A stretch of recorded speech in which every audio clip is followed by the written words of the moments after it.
So what is journalism today? Well, that's the subject of tonight's Talking Points memo. And here to help me get through it is Gideon Rozner from the Institute of Public Affairs. Welcome, Gideon. As always, we're pushed for time. So let me kick it off.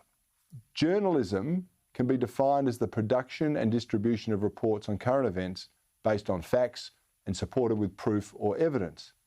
Now, it used to be the preserve of those attached to professional media organisations, but that doesn't seem to be the case any longer, does it?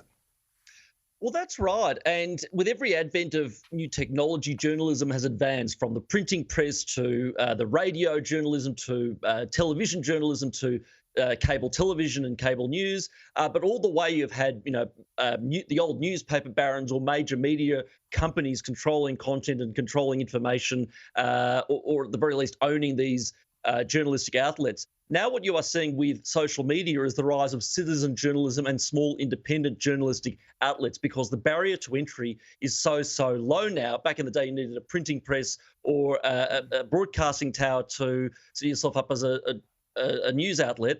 Nowadays, you just need an internet connection and something to say. So we're seeing small blogs. We are seeing people on social media like Rukshan Fernando, who broadcast the entire Melbourne protests in their entirety, which was a huge innovation and basically made him the most influential journalist, important journalist in Australia for about 2 weeks.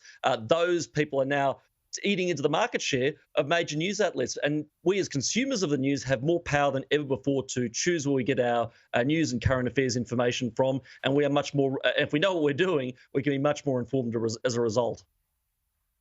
Yeah, that's very true. But let's go back to what I guess is the profession of journalism.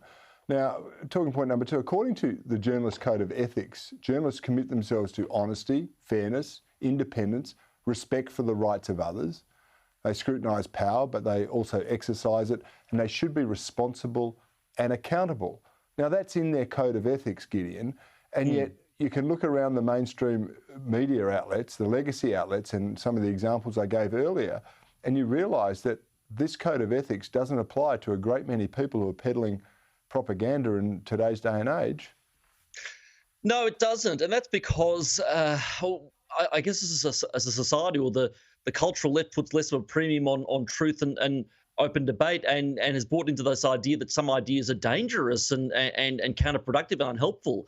And that's why you're getting attacks on, again, outlets like Breitbart and the smaller independent outlets like that. But the craft of journalism has evolved. Sorry, go on, Corey. Yeah, I'm just going to say, Gideon, you've got groups, though, of people who, they're mainstream journalists who are mocking the outfits that you've talked about, and yet they're not fulfilling their own criteria themselves. Oh, yes. We're an opinion show. I have an opinion show. Yeah. But we've got people who are putting forward news, and it's just their own biased poison that's dripping out and pushing propaganda. That's not journalism either. And they're brazen about it, Corey. I mean, a few years ago, it was reported that the ABC, some staff members were sending around emails trying to cobble together an ABC staff climate reporting collective. Now, firstly, I did not think that climate is underreported on the ABC, for one thing. But secondly, the idea behind it was solutions journalism, this idea that journalism was not to create an impartial or objective record of the facts and of current events, but to drive society and drive policymakers and drive voters in particular to certain solutions. It is journalists becoming players, not seeing themselves as people who chronicle and inform people on events. So you're right. There are ways in which established media companies are not living up to their own code. Yeah, there's a very disturbing report out in the UK that the government is forcing television outlets down that exact path. I'll cover that in the weeks ahead and hopefully have a chat with you about it.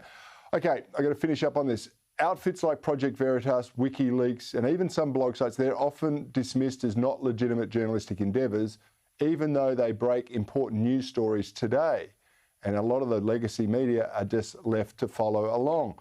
So why are they mocked and derided by the professional class? Is it just that the lefties who are in charge of these outfits don't want any competition, or they just don't like freedom of speech? They don't want any competition, not just commercially, but ideologically. And nothing said that more than Media Watch and the ABC going after Rukshan Fernando, saying, oh, he's not a journalist because he doesn't apply context or balance. Sorry, he live streamed the entire protest for 8 hours or so on end. That is the context. So as you see, smaller independent journalists become more influential and more powerful, legacy media outlets will try to discredit them. Okay, fair enough. Bring it on. People will vote with their feet.